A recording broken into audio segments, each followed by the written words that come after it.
You're listening to PetLifeRadio.com. Jungle Deep, the podcast that explores the tropical lifestyle.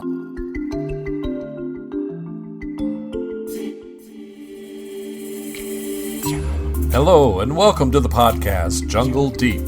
This is your host, Dr. Jones. We are on safari, and I'm here with you to learn, to have fun, and to explore the jungle.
We'll be right back, right after these messages. Stay tuned. Petco, where the pets go. Petco, where the pets go. Pet Life Radio has tail-wagging, fur-flying, fabulous deals for our listeners from Petco. Get $6 off your order of $60 or more and up to 40% off the entire Petco site. That's right. But that's not all. Because you're a Pet Life Radio listener, you'll also get free shipping on your order of $49 or more. $6 off, up to 40% off, and free shipping from Pet Life Radio and Petco. To get these awesome deals, go to PetcoDeals.com. That's PetcoDeals.com. Petco, where the pets go. I'm not much of a reader, but I do wish I were more well-read. There are so many great books coming out. I wish I could find a way to keep up. Audible.com makes it easy to stay well-informed and catch up on your reading simply by listening. Audiobooks from Audible turn downtime into uptime. You'll be more productive and become well-read. Now I'm able to catch up on all the great books I've been wanting to read. With Audible, I feel smarter. Pet Life Radio listeners, try Audible.com now and get your first 30 days of Audible Listener Gold membership plan free. And get a free audiobook. Choose from over 100,000 titles. To get this great deal, go to audibledeals.com. That's audibledeals.com.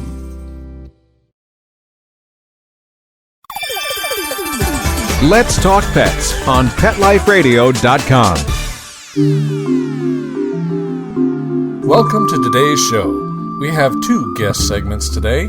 First, we have the return of our field correspondent with a report on jungle food and drink, Kelly Patterson. And our topic today is bananas. And I don't mean it's crazy. I mean it really is about bananas. Then, after the break, we are visited by the senior keeper and global ambassador for the San Diego Zoo, San Diego Zoo Safari Park, and the San Diego Global Wildlife Conservancy. His name is Rick Schwartz, and this time Rick will talk to us about the history and organization of the San Diego Zoo. Then we discuss rainforest conservation and how individual efforts like recycling aluminum cans can help to save areas of rainforest. Let's go now to hear from our exclusive exotic food and drink field correspondent, Kelly, about bananas. Well, I have with us now our field correspondent for food and drinks, Kelly Patterson. Welcome to the show, Kelly. Thank you. And what do you have for us today? I have banana fun facts. Oh, bananas. Great, I like bananas. Yes. Everybody loves bananas, and it turns out bananas are the most consumed fruit in the United States. Wow, you mean more than anything else? Apples, strawberries, grapes, oranges, yeah. The most consumed fruit in the United States. That's awesome. It is, yeah. Per capita consumption, 27 pounds per person annually. Wow. So I must eat about 27 pounds, huh, in a year? Well, if you eat less than that, then that means someone's eating more. Yeah, well, that's a lot of bananas. That's a lot of bananas. Well, what else can you tell us about bananas? They're the fourth largest agricultural product worldwide after wheat, rice, and corn. You're kidding. And over 100 billion are consumed throughout the world per year. Whoa, I had no idea. The fourth largest agricultural product in the whole world? Yes, yes. Wow. I knew bananas were kind of popular, but I had no idea they were that big in agriculture. That's amazing. My word, where are all those bananas coming from? The bananas we eat tend to come from countries like Ecuador, the Philippines, Costa Rica, Honduras, Guatemala, and Panama. But the tropics. India actually grows the most bananas, but they're mainly consumed there domestically in India. So even though they're the largest banana grower, we don't get those bananas. Ah, so they're popular in India. Oh, yeah. Well, figures, as I understand it, they're popular all over the world and have been for a long, long time. Farming of bananas goes back something like 8,000 to 10,000 years. Oh, yeah. Isn't that amazing? Absolutely. So they've been around the world for a long time and very popular for a long time. Yeah, they really have. Well, are there more than one kind of banana? Yeah, there are. The bananas that we know are the Cavendish variety. Those are the ones that we see in the supermarket. Those are known as sweet bananas, and those are the ones that, you could buy, peel it, and just eat it. Plantains are also a type of banana that we would see in the supermarket, but those are known as cooking bananas since they're not sweet, and you're not going to eat that without cooking it. I'm not sure if I've ever had a plantain, but I've always been curious about that, wanted to learn how to cook them and serve them. And I guess we consume a fair amount of those because they're in the grocery stores. And I understand did you say there was over 100 species of bananas? Yeah, I've seen there have been over 150 species of bananas, and not all yellow. I heard about one that was the pink and white, a purple one. Yeah. Apparently, in nature, occurs in a lot of different shapes and sizes. Some of them are no bigger than your little finger, and others are, of course, as big as we're familiar with. They come in all kinds of colors and sizes and character as well. Some have a lot of bananas have very big seeds, and of course, the bananas we eat have the seeds are almost invisible. They're very, very small, inconsequential. It's actually a berry. The banana is an herb, and then the actual bananas themselves are a berry. Considered a berry, scientifically speaking. And I guess that's one of the reasons the Cavendish was chosen to market, but I understand also it's not the best tasting banana. First of all, Cavendishes, if you let them ripen on the tree, taste a lot better ripe off the tree. They don't last but a few days that way. They can't harvest them and ship them around the world ripe because they just don't have enough time. Right, yeah, they have to harvest them while they're still green. In the transport. And then they export them, and that way they have a shelf life of a few weeks. And I understand they actually gas them. Once they get them to a country, they put them in a chamber and expose them to a gas that ripens them before they send them out to the local stores. I guess that's harmless, and I guess that works. But the fact is, in nature, there's a whole lot more bananas that are better tasting than the ones we're so used to. I've heard that. I've only had the Cavendish and the plantain, but... Yeah, I'd love to go to the tropics and explore that and find out about, some of the other recommended banana species. And I hear that this one, the Cavendish, is on its way out. Actually, the Cavendish bananas that we eat are really clones of the first Cavendish. It makes them very susceptible to disease. So, a really good disease will wipe them out. And they're grown as a monoculture in a lot of places, of course, in the tropics around the world, and they have these giant farms of banana trees. And like the problem that so often happens with monocultures, if a disease gets going, it spreads like fire and can be disastrous. And in fact, they expect that these Cavendishes that have been propagated all over the world, we could lose them in 10 to 20 years. They just will lose their viability because genetically they have no diversity that would give them the resistance that they should have and would otherwise have in nature. So another drawback of monoculture. Right. Well, that's amazing. Can you imagine if all the bananas started disappearing, or they got, because they were getting scarce, they got really, really expensive and they weren't a part of our regular lives anymore? That people would notice that, wouldn't they? Clearly, because it's such a popular fruit. Yeah. Wow. From my point of view, I guess I just would want to point out to our listeners that you just can't produce that much of a product, of an agricultural product, of something like a banana. You can't produce that much out of the tropics around the world to an ever-growing population and not have it cause disastrous effects upon the rainforest. I don't know how much rainforest destruction is attributable to the agriculture of bananas, but you can bet it's an awful lot, and it's just going to get worse. I mean, what can you do? We've got to have more sustainable ways of growing these kinds of crops and that don't destroy the natural environment of the rainforest. So banana farming is something to keep an eye on. That's the fourth largest crop in the world. Yes. And the other ones are corn, rice, and wheat, is it? Yes.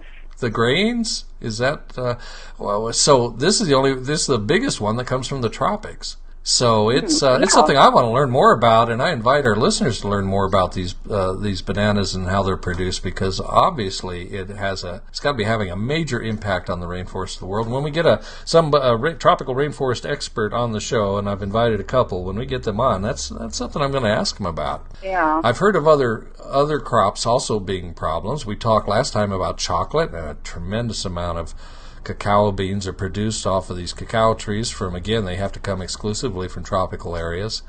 But I don't think they have to be produced in a monoculture way, and in fact that industry is responding and trying to change to a more sustainable way of producing that crop. But bananas, this is something to keep an eye on. Do you have any more background information to give us, or are we going to go straight to the fun part? It takes up to 9 months to grow bananas. A banana tree or the banana fruit? I guess it must be the fruit itself. Yeah, and it takes them. It takes time to ship them. Like we said, they're harvested while they're still green, and then transported to market and moved to ripening rooms. So it really is quite a production to get a banana to a supermarket. And they're of course very good for you. They're healthy, aren't they? They're naturally fat, cholesterol, and sodium free, and a good source of potassium, dietary fiber, manganese, and vitamins C and B6. I wouldn't have thought of vitamin C in a banana. I always think of oranges. No, I wouldn't either. Well, that's good. I wouldn't either. And they also contain tryptophan, which, as you may know, is an amino acid which is said to help your body produce serotonin. So bananas may actually act as a gentle sedative. I should give more bananas to my kids then. Yeah. Take it down a notch, slow them down. When they get hyper, I'll just call them banana deficient. You said Elvis was known for, he had some kind of a relationship with bananas. What was that? Oh, he's a banana pudding. Well, he's famous for the fried peanut butter and banana sandwiches. Oh, yeah, I guess that's true. And also banana pudding. So, yes, Elvis likes his bananas in a variety of ways. And you have a way for us to enjoy bananas today. What is that? Yes, this is actually a cookie recipe that's just downright healthy. Healthy cookies. Yeah. Let's have more of those. Believe it or not. And a banana cookie, that sounds, I don't know if I've ever had a banana cookie. It sounds intriguing and sounds good. Tell us a little bit about it. How do we do this? Oh, yes. So easy to make. Preheat the oven to 350 degrees, and then combine 3 cups of mashed banana, 2 cups of oats, 1/4 cup vegetable oil, 1 teaspoon vanilla, and 1/2 cup dried cranberries or any dried fruit that you like, and 1/2 teaspoon ground ginger. Mix all that up and just let the batter sit for 15 minutes. Then drop by rounded teaspoonfuls onto an ungreased cookie sheet and bake for 12 minutes or until they start to brown. Just check them after 12 minutes. And that's really all there is to it. So easy. Sounds good, and look at the ingredients. That looks really healthy too. I gotta try that. Now we're gonna have this recipe up on our show notes page for this episode, so you can get it there too. And gotta give that a try. I wish I'd known about this earlier. I would have been raising my kids on banana cookies and had them behaving properly too. Right. Well, you have something for us to drink with our banana cookies. What? I do. This is a little more of a grown-up banana treat. Something you're known for. Yes. This wouldn't be one of my recipes without a cocktail. But yes, I like to call this one monkey milk. And you make this in the blender. So combine in a blender 1 cup of crushed ice, 2 ounces light rum, 1 ounce coffee liqueur such as Kahlua, 1/2 cup coconut milk, 1 banana, and a dash of chocolate bitters, and just blend it until smooth and pour into a glass. Really good. It sounds good. I bet it is good. But see, I wouldn't have thought of a banana cocktail. Well, that's why we have you here. You're amazing. You've done it again. You hit it out of the park, another home run. A great dessert and a great cocktail, and it's all based on our tropical fruit of the episode, bananas, and I invite everyone to check out your show. Tell us, what is your regular online TV show called? Velveteen Lounge Kitchen, and that's Kitsch, KITSCH-EN.com, right? And we can be found at www.velveteenloungekitchen.com. Right, great. Thank you for joining us this week with all this interesting information about bananas and the recipes. This is going to be fun. Thank you very much for joining us here on Jungle Deep. We'll talk to you again next time. Thank you. Enjoyed it. You are listening to Jungle Deep. We'll be right back right after these messages. Stay tuned. Hello, this is Dr. Jones. I believe the better you get to know the jungle's wonderful creatures, the more you will care about them. And as you care about them, you'll want to join with me in efforts to protect them and save them from extinction. I want to draw your attention to the Jungle Deep website and the ways I am promoting tropical rainforest education and conservation. In addition to the awesome expert guests and regular reports from our wonderful field correspondents on the podcast, I am building a website with resources to help everyone, especially students, find helpful and motivating information. One example is the new Wildlife Theater, which will contain a collection of photos and videos of exotic animals from the jungles around the world. Top-notch zoos and other conservation groups are contributing content to the Jungle Deep Wildlife Theater. You will find the Jungle Deep website by going to www.jungledeep.com. It couldn't be easier. Check the Jungle Deep website often, because it is growing every week.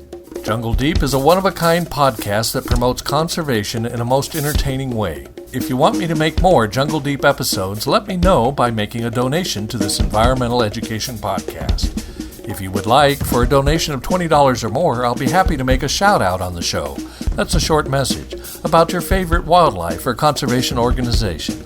You may send any amount by check mailed to me, the producer, Ken Jones, at P.O. Box 61, Murphys, Murphys, California, 95247. You know, most people don't make a donation and just listen to the podcast for free.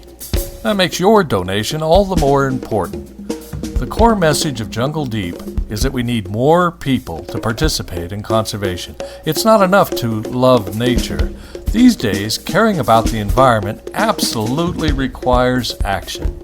Your action in support of this show will be used to grow Jungle Deep and to help me reach more people with our conservation message.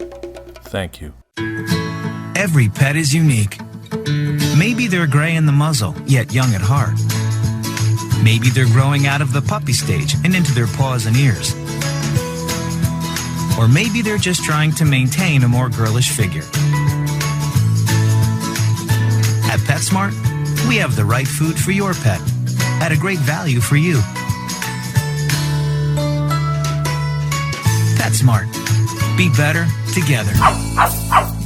Go to PetSmartDeal.com and save up to 30% on awesome gifts for the pets and pet people in your life. Toys, collars, leashes, PetSmart gift cards, treats, and more. Go to PetSmartDeal.com today. PetSmartDeal.com.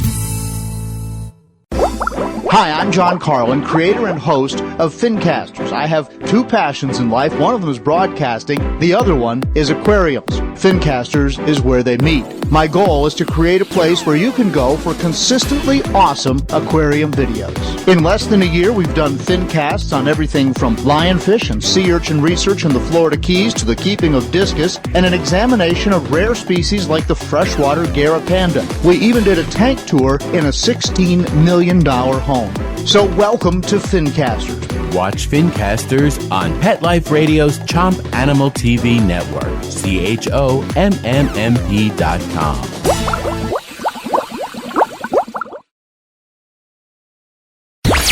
Let's talk pets Let's talk pets on Pet Life Radio. Pet Life Radio. PetLifeRadio.com. Now, more of Jungle Deep. Our second interview today is with Rick Schwartz. Rick is a senior animal keeper and also serves as the San Diego Zoo Global Ambassador, representing the San Diego Zoo, the San Diego Zoo Safari Park, and San Diego Zoo Global Wildlife Conservancy. He joined the San Diego Zoo in the year 2000 and so has been with the zoo for about 12 years now. In his role as ambassador, Schwartz has traveled across the country and around the world and has been featured in such national television programs as The Today Show and The Early Show while discussing the zoo's conservation programs. And now, Rick is with us on Jungle Deep. Today I'm really pleased to have a zoo ambassador from the great San Diego Zoo, Rick Schwartz. Hello, Rick. Welcome to the program. How do? How are you? I am fine, and I'm really pleased to have you join us because I've been wanting to get an update on the great San Diego Zoo. And I say great because I think most people are aware that, think of the zoo as being rather famous. It's had a reputation for a long time for being the world's largest zoo, and yet many of us may not have been there for many years. And I want to know what's happening at the zoo, and perhaps you could give us a little bit of history of the zoo and an explanation of its organization. But of course, we want to get to specifically what the San Diego Zoo's involvement is in tropical rainforest conservation and preservation of its species. So first, tell us a little bit about yourself. How long have you been at the zoo there? I've been with the San Diego Zoo and San Diego Zoo Global, the parent company, now for, just about 12 years. We're about a month shy of 12 years right now. And most of that time as a trainer and keeper, and in that position as trainer and keeper, I had the wonderful opportunity to work with animals that we utilize for a lot of our outreach programs and conservation events, school groups, summer schools, things of that nature. So it was a really great position to fall into in the sense that I'm very passionate about wildlife and wildlife conservation and the work that we do, but I also enjoy getting that message out to our guests. So I spent many years not only taking care of the animals hands-on directly and raising a lot of animals, but then having the opportunity to share my experiences and share my knowledge with our guests that they'd come through. And then just in the last couple of years, I was hired into the position as ambassador for the zoo and our sister facility, the Safari Park. It's been a blessing because it really is. It falls right into what I love doing with my life. And it's one of those positions, one of those jobs where it's a lot of work, it's a lot of hours, but I don't ever feel like I have to work. It's exactly what I'd be doing if I didn't have this job. It's kind of along the lines of your passions with your show here and your podcast, with wanting to get the message out there, wanting to start that conversation, wanting to find out more. And this job is great. It's my opportunity to travel the world, representing the zoo, and also going out and working in our conservation efforts that we have around the world, learning more myself about what we do, and bringing that information then to everybody else. So as ambassador, you are a spokesperson for the zoo. Do I have that right? Yes, that is part of the job. Part of my job, I travel around to different TV shows, bring some of my animals with me to talk about either the programs we're specifically doing at the zoo or the work we're doing around the world, or sometimes just to help get people excited and interested about the unique and different animals from around the world. Podcasts like this, radio shows, local television, local community talks, and then the other part of being an ambassador to represent the zoo, and not just with the general public, but then with scientists and other keepers around the world and conservation organizations. It sounds terrific. It sounds a little bit like what I used to do. And frankly, if you ever need a day off, you keep my phone number handy. Fair enough. I'd love to fill in for you and give you a break. Well, tell us a little bit about the zoo now. The zoo's history. Most of us are familiar a little bit about the San Diego Zoo and its tremendous collection there in San Diego. And then, of course, you're now called your Safari Park. Tell us about that. How old is the zoo, and how did this growth happen? The zoo itself is closing in on its centennial. It was established in 1916, officially in October of 1916, by Dr. Harry Wegeforth. He was a surgeon here in San Diego. Now, of course, at that time, San Diego proper was no bigger than what we know as downtown San Diego today. And Balboa Park, where the zoo is located, was out of the city limits as far as many citizens were concerned. The Panama-California Expo had occurred in 1915 there in Balboa Park, and many of the structures and things that were part of this giant expo kind of got abandoned, and that's now become Balboa Park's museum area, which is just phenomenal. If you've never been there, you have to go. It's just a gorgeous area tons of different museums from every subject you can think of. With that, then, though, a lot of animals that were part of that expo were just abandoned and left in Balboa Park. At that time, because of that abandonment, there were lions left in cages. Oh, no. Yeah, there was I've read this, of course. There was a wild herd of elk. Of course, elk are not native to San Diego and never have been, but they were there for part of the display and then just cut loose into the park. So with that, the lions, of course, in the evening hours and morning hours always roar. It's their location call to establish territory. Well, so the saying goes, anyhow, it started with a roar. Dr. Harry Wegeforth was driving through the park with his brother, and they heard those roars, and they thought to themselves, or said out loud to each other, wouldn't it be great if San Diego were to have a zoo? And the cool thing about Dr. Harry Wegeforth is he was always interested in making sure kids had a good time. So for him, the whole idea, and honestly, from what I've read about him, he sounds like a big kid at heart, to be honest with you. It was always about making sure the kids of San Diego had the opportunity to learn about the world, always have the kids have an opportunity to get their hands on with animals and get excited about that sort of stuff. And that's really kind of been the ongoing theme for the San Diego Zoo and the foundation of what we do. Interestingly enough, he was very foresighted in conservation. Even as early as the 1920s, his thoughts were, how can we establish something where these animals can live long and prosper?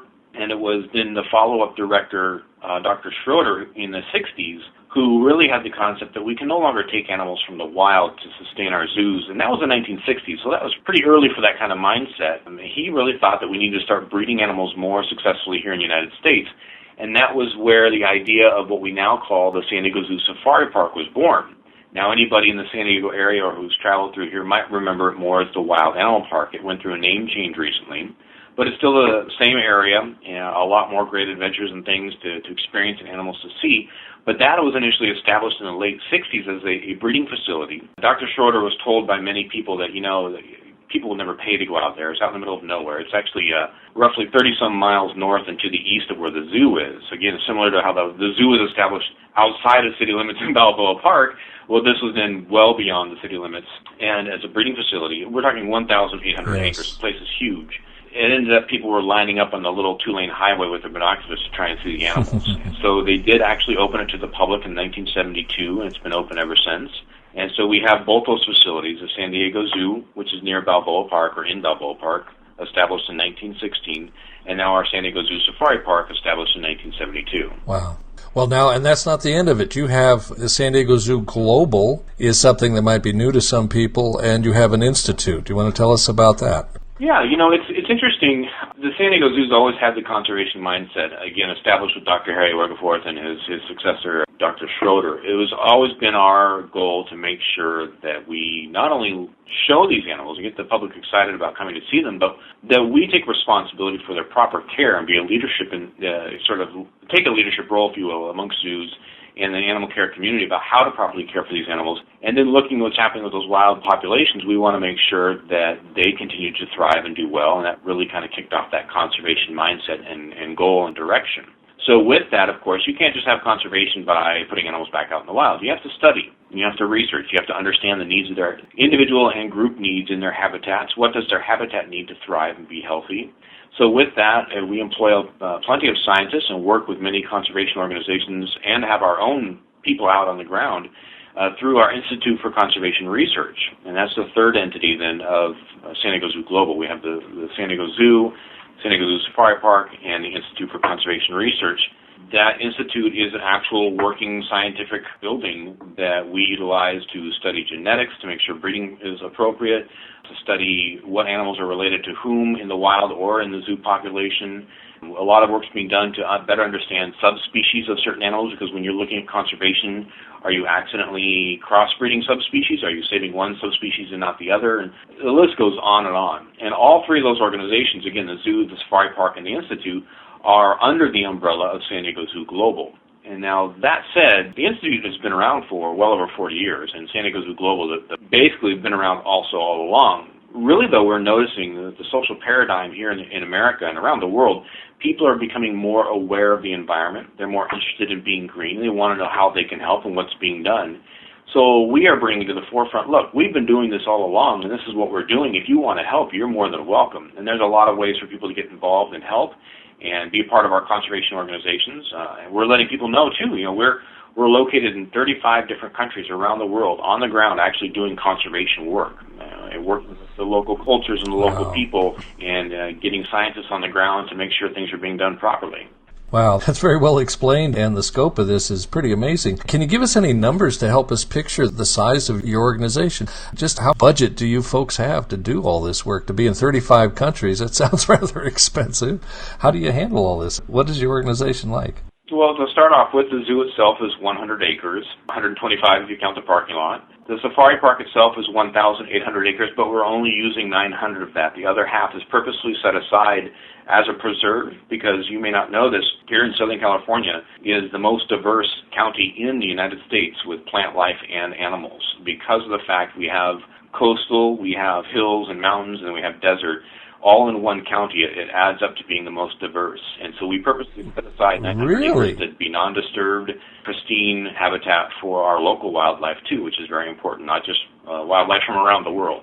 Rick, did you just say it's the most diverse county in the United States? That is correct. In the whole country? The whole country, wow. Yeah, because there's several things that play into that. It's because of the actual physical size of San Diego County and the fact that it covers several different, what we would call climate zones.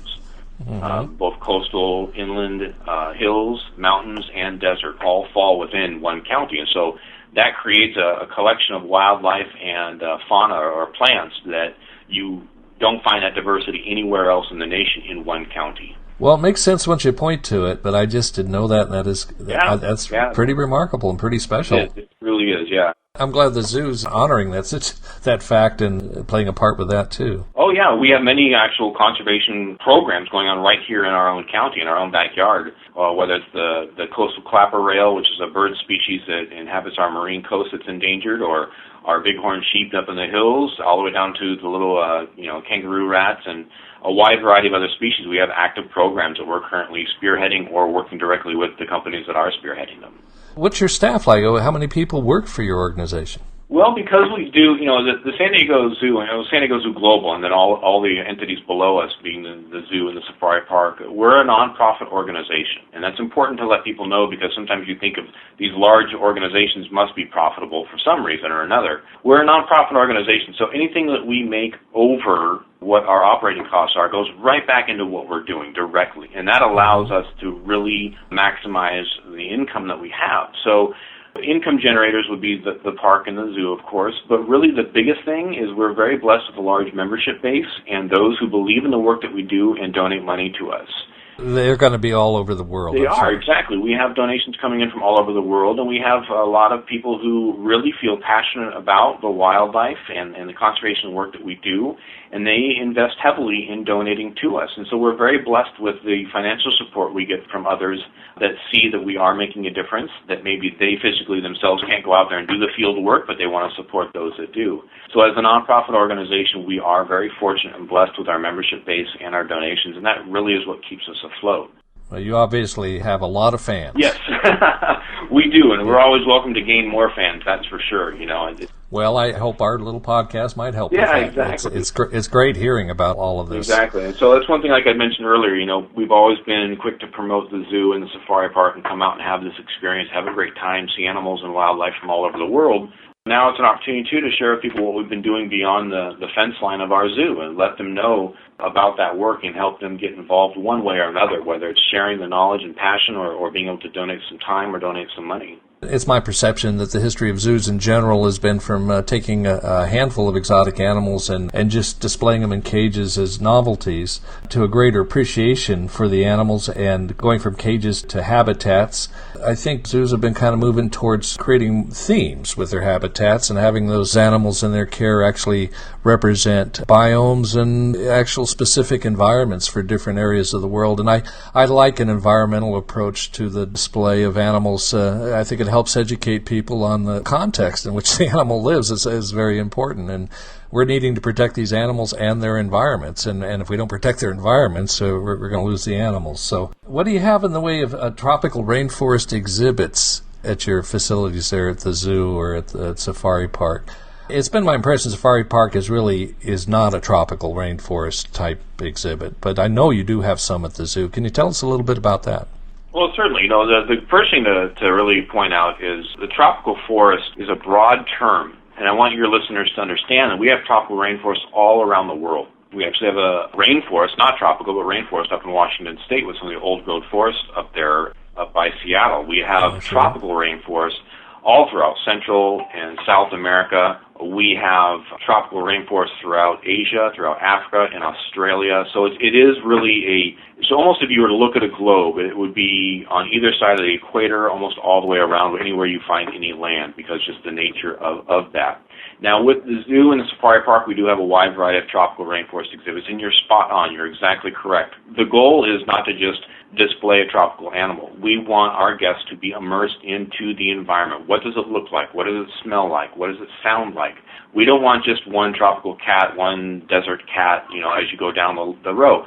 We want you to be immersed into this area so you see birds and reptiles from that area also. You see perhaps some large and interesting insects. And then, oh, by the way, there's also this gorgeous, beautiful tropical cat that lives there too that you're really probably there to look for. But we want people to take their time. We want them to look at what's going on in the environment and understand it better, and really gain an appreciation for the big picture, for how the ecosystem needs to balance out properly.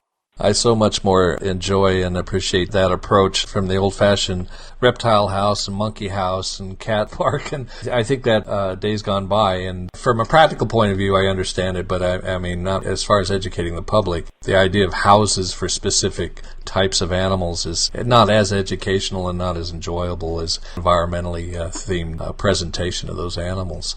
So can you tell us a little more specifically about what you have there at the San Diego Zoo in this way?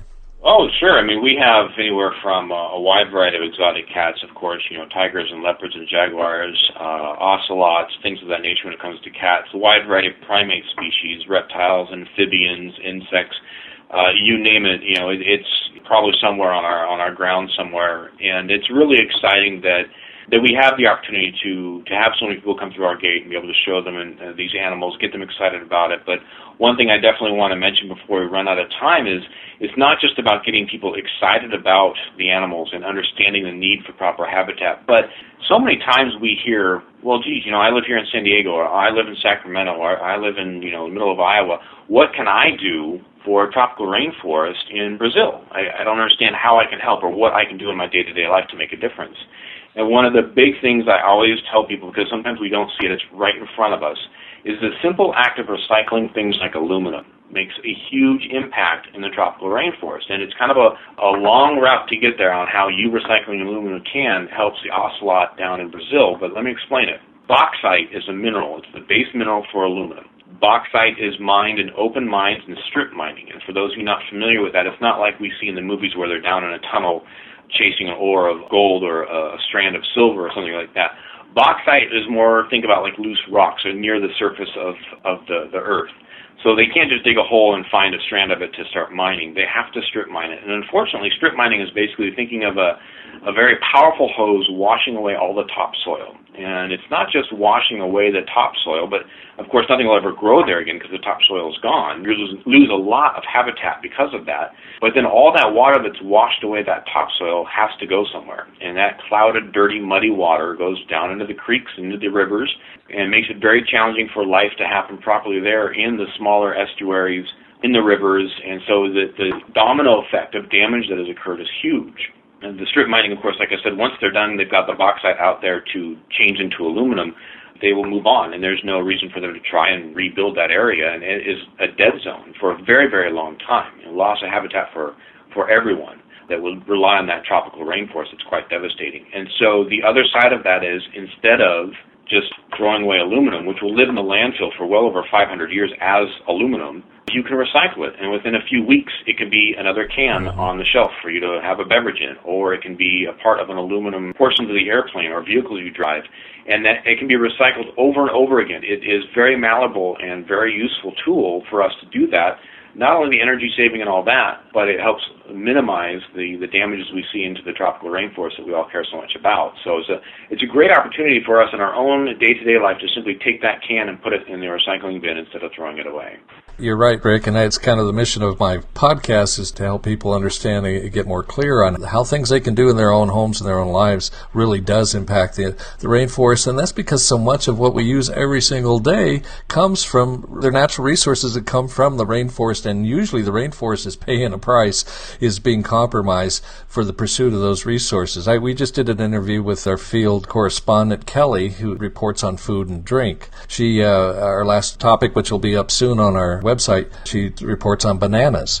I was surprised to find that banana production is the fourth largest agricultural crop in the country. There's corn, wheat, rice, all three grains, and then it's bananas. And those bananas come from plantations in the tropics. Coffee production, chocolate. Chocolate was another topic we've talked about recently. Huge amount of chocolate production. It's amazing, from the cacao beans from these trees that have to grow in the tropics. And so there's so many things. It could go on, and we will go on for months and years with this podcast, I'm sure, talking about all the different things that we all use that come from the rainforest. So conserving the 3 R's is really important, and that's one of the basic things we got to teach people: to conserve, reduce, and recycle. So that's an important thing. I think the listeners of Jungle Deep are fans and hobbyists having to do with the rainforest as well. So there's even more we can do, but I think that's such an important fundamental thing that we can all get probably even more clear about as we get exposed to it.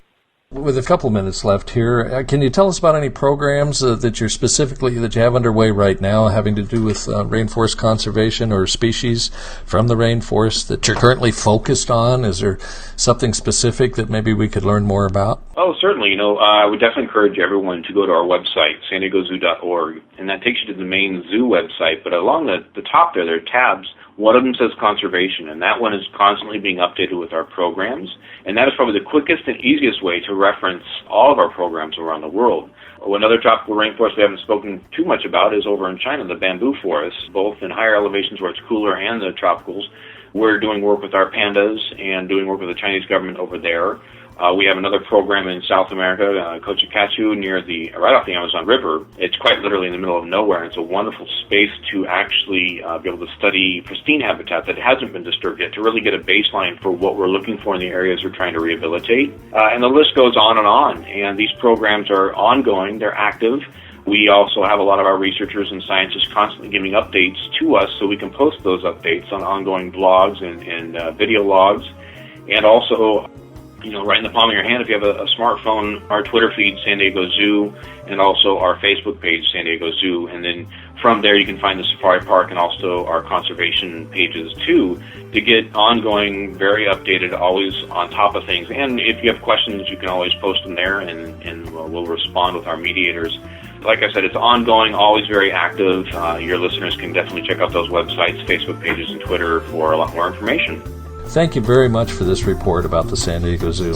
I really appreciate it. My pleasure. My pleasure. Thanks for having us. Be sure to share Jungle Deep Podcast with your friends and co-workers.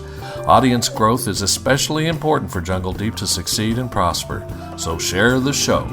You can see beautiful photos and learn more about Jungle Deep at our website, jungledeep.com. You gotta check it out. Where else can you go for this kind of fun? Our show notes pages have valuable links for you.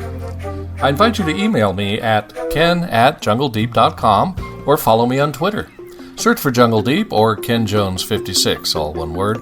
I would love to hear your ideas for the show. Well, the show's over for today, so it's time to refill my Mai Tai, mount my elephant, and head back into the jungle. Let's Talk Pets, every week on demand, only on PetLifeRadio.com.